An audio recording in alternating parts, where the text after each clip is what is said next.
श्रीवर्धन 193 मतदारसंघात अजित पवार गटाच्या आदित्य तटकरे 82,798 मताने विजयी, तर शरद पवार गटाचे अनिल नवघणे पराभूत.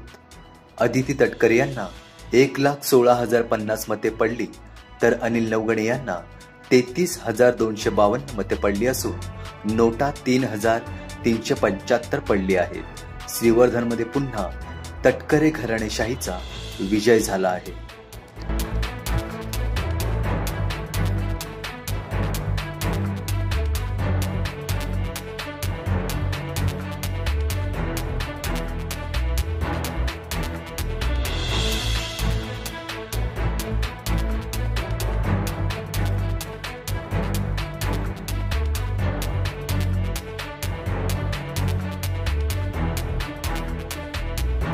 खात्री होती की महायुतीच्या आमच्या सर्वच जे उमेदवार आहेत त्यांना घवघवीत यश असं आपल्या महाराष्ट्राची जनता निश्चित करते.